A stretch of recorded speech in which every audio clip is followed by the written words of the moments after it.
여러분 안녕하십니까? 헬로티비 뉴스입니다. 서울시 구의회 의장협의회가 총선이 끝나자 홍콩으로 해외 연수를 떠났습니다. 그런데 양천구의장 등 일부 구의장들은 임시회가 진행 중인 회기 중인데도 의정 활동을 뒤로한 채 부랴부랴 해외로 떠나 빈축을 사고 있습니다. 김호 기자의 단독 보도입니다. 지난 16일 임시회가 시작된 양천구의회. 상임위별로 회의가 한창입니다.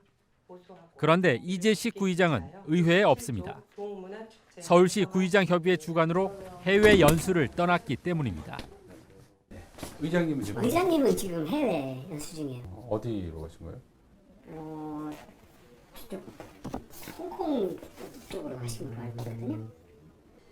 양천 구의장이 홍콩으로 연수를 떠난 건 임시회가 시작된 지난 16일. 해외 연수 출발 날짜와 임시회 개회 일정이 공교롭게 겹치면서 임시회 첫날 개회 진행은 의장 대신 부의장이 진행해야 했습니다. 해외 연수에는 서울시 구의장 25명 가운데 19명이 참여했습니다.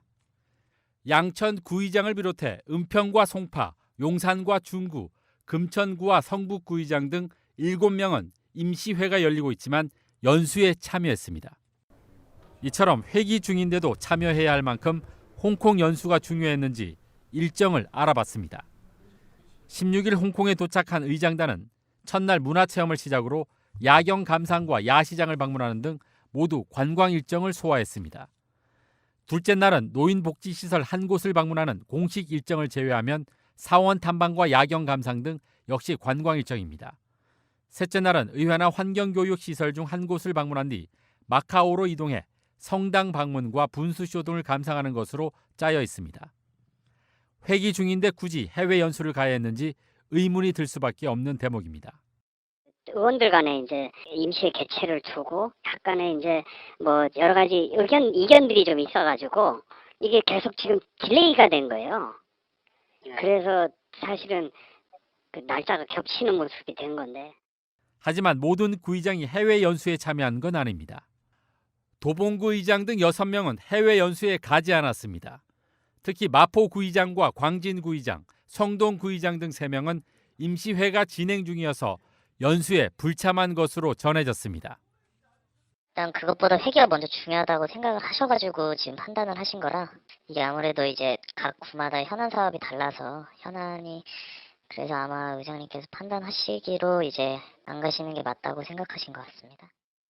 이번 연수에 들어간 비용은 1인당 180만 원. 이 비용은 각 구의회가 매년 전국 시도의회 의장협의회에 제출하는 분담금에서 지출한 것입니다. 임시회를 불참하면서까지 시민의 혈세로 해외 연수를 가야만 했던 이유는 무엇이었을까? 이제 크게 예산은 없는데 이제 마지막 6월까지 있으니까 이제 마지막 해서 조촐하게 왔습니다. 헬로티비 뉴스 김호입니다. 은평에도 10년 전 4월 16일 그날의 아픔을 잊지 않고 기억하는 사람들이 있습니다. 세월호 참사 10주기를 맞아 4.16 유가족과 이태원 유가족 등이 참가하는 포럼이 17일 은평 문화예술회관 숲속 극장에서 열렸습니다. 손성혜 기자가 전합니다. 합창 소리가 극장 안에 울려 퍼집니다. 10년 전 그날을 기억하면서 희생자들을 추모하고 유가족들에게 위로를 건넵니다. 4.16 은평연대 주관으로 열린 세월호 참사 10주기 포럼 현장입니다. 포럼 주제는 세월호 참사 10년을 돌아보며 안전한 사회에 대한 진단. 참석자들은 세월호 참사 이후에도 끊임없이 사회적 참사가 되풀이되는 안타까운 현실을 지적했습니다. 제2의 참사는 없다며 그렇게 외쳤으나 일어나지 않았어야 하는 일들이 계속해서 되풀이되는 이유는 무엇입니까? 10년 전 수학여행 간다며 집을 나선 아들을 다시 볼 수 없게 된 엄마는 모두의 안전을 위해 힘을 모아달라고 호소했습니다. 사회가 그래도 많이 바뀌었다고 하는데 자식을 떠나보낸 이 엄마는 뭐가 바뀌었는지 모르겠어요. 아이가 안전하게 학교도 갈 수 있어야 되고요. 남편이 안전하게 일터에 가서 일을 할 수 있어야 돼요. 우리가 안전하게 마트에 가서 시장을 볼 수 있어야 돼요. 모두가 안전하지 않아요. 그거에 이제부터는 목소리를 내주십시오. 이태원 참사로 딸을 잃은 아빠는 힘든 시간 손잡아준 시민들에게 감사의 마음을 전하며 참사 없는 세상을 만들겠다고 다짐했습니다. 그리고 미안하다. 안전사회 만들지 못해 또 이런 참사가 발생했다. 손잡아주고 함께 울어주셨습니다. 이날 포럼엔 세월호 변호사로 불리는 박주민 의원도 참석했습니다. 박 의원은 사회적 참사가 반복되지 않으려면 근본적인 제도 개선이 필요하다고 강조했습니다. 사회적 참사에 대해서 사전적으로 항상 대비하게 만들고 참사가 발생하면 자동적으로 진상규명이 이루어지고 또 진상규명 결과에 따라 책임자 처벌이라든지 사회적 제도 보완이라든지 이런 시스템적 수정 보완이 쭉 이루어지도록 뭔가 체제를 갖춰줘야 되는데 약 2시간 동안 진행된 세월호 참사 10주기 포럼엔 은평 여성 네트워크, 은평 시민회 등 40여 개 은평 지역 시민 사회단체가 함께했습니다. 헬로티비 뉴스 손성입니다. 인구 고령화로 노인 인구가 점차 늘어나면서 치매에 대한 대비도 필수가 됐습니다. 단순히 돌봄뿐만 아니라 병적 진행을 막기 위해 적극적인 치료가 필요한 질병인데요. 지역사회와 공공의 역할이 점차 더 중요해지고 있습니다. 이정아 기자의 보도입니다. 70대 여성 유순자 씨는 지난달 치매 전문 병동에 입원했습니다. 치매가 처음 발병한 지 2년 만에 증상이 악화됐기 때문입니다. 걱정이 큰 가족들은 요즘 어머니가 입원한 병원을 자주 오가고 있습니다. 2년 전에 치매 초기로 의심이 된다라고 병원에서 이제 얘기를 들으셨는데 엄마가 그때도 이제 치매를 받아들이시기가 좀 힘드셔가지고 약을 안 드시고 좀 방치를 했었던 것 같아요. 그래서 2년 후에 좀 더 이게 진화가 돼서 좀 인지적으로도 지난해 기준 국내 65세 이상 노인 가운데 치매 환자는 98만여 명, 곧 100만 명 돌파를 눈앞에 두고 있습니다. 노인 10명 가운데 1명이 치매를 앓고 있는 겁니다.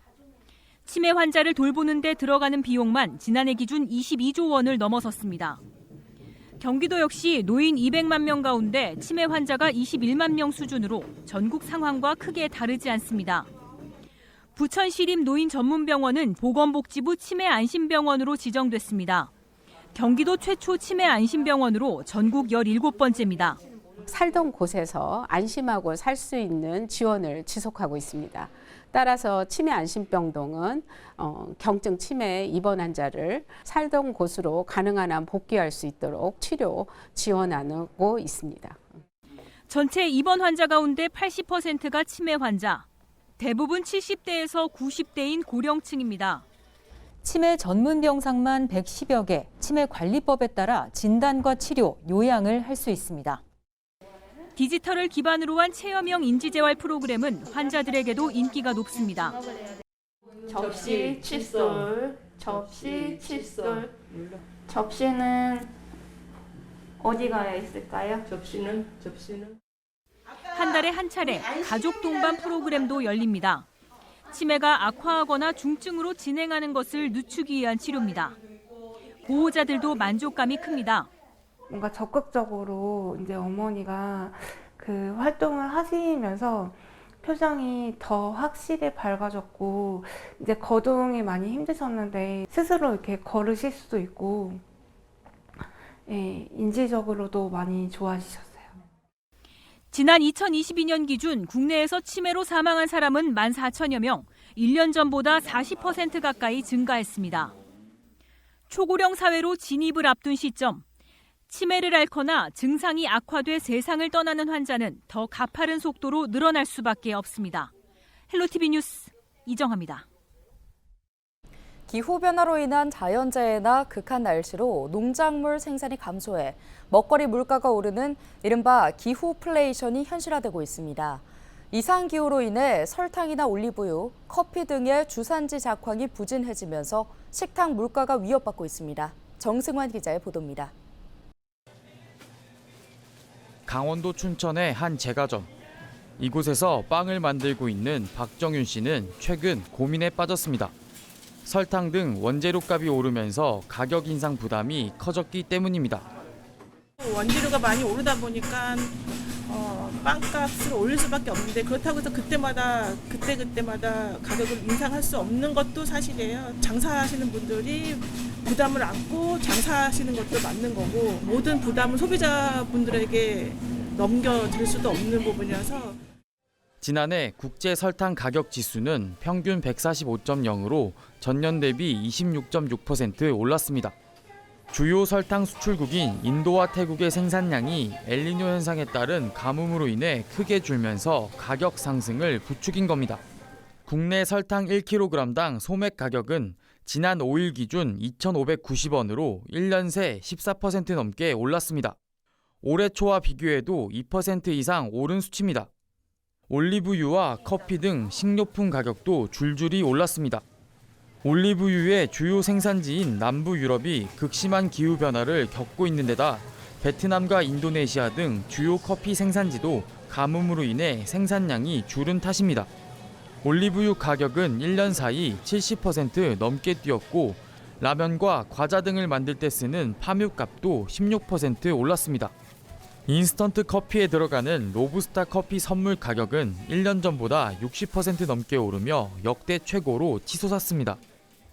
올리브오일 값이 많이 올라가지고 사기가 힘들어서 요리할 때 꼭 써야 되는데 계속 세일하는 거 찾아보는데 잘 없더라고요. 그래서 되게 힘들기도 하고 요리할 때 식재료가 많이 장보기가 힘들어졌어요.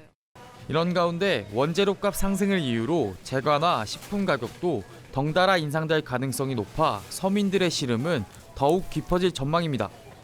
원재료 가격이 오르면은 결국에는 이제 상품 가격이 오를 수밖에 없는 상황이라서 가공식품 같은 경우는 이렇게 뭐 카카오, 설탕 이런 밀가루 뭐 이런 데 다 영향을 받고 커피 원두의 생산량이 줄어들어서 가격이 오르게 되면은 커피와 관련된 이런 상품들 이런 식품들이 가격이 오를 수밖에 없는 상황이 되어 있습니다. 최근 외식업계에선 치킨 프랜차이즈 업체들이 잇따라 제품 가격을 올렸습니다. 유지류 가격 상승이 주요 원인으로 꼽히는 가운데 제과업계도 가격 인상을 검토 중입니다. 지구온난화에 따른 식품 물가 상승이 본격화되는 가운데 불안한 국제 정세까지 이어지면서 당분간 서민들의 장바구니 부담은 더욱 커질 전망입니다. 헬로티비 뉴스 정승환입니다.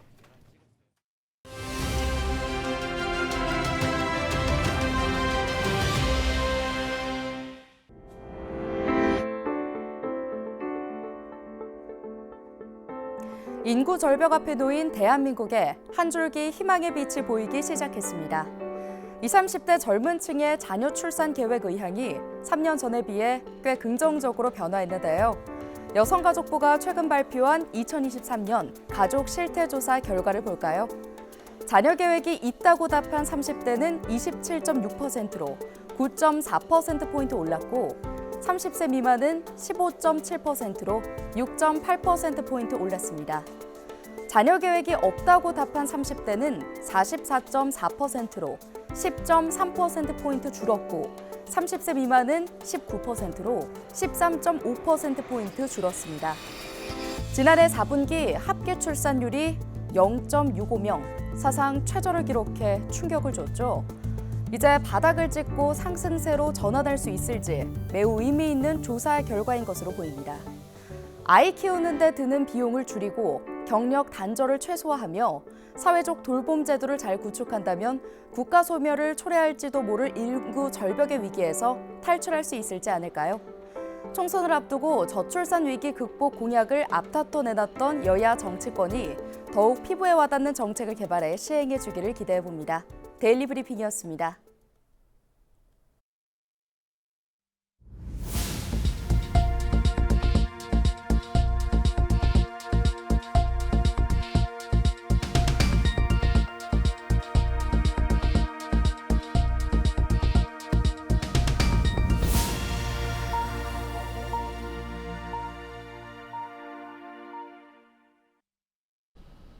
오늘 준비한 소식은 여기까지입니다. 함께해 주신 여러분 고맙습니다.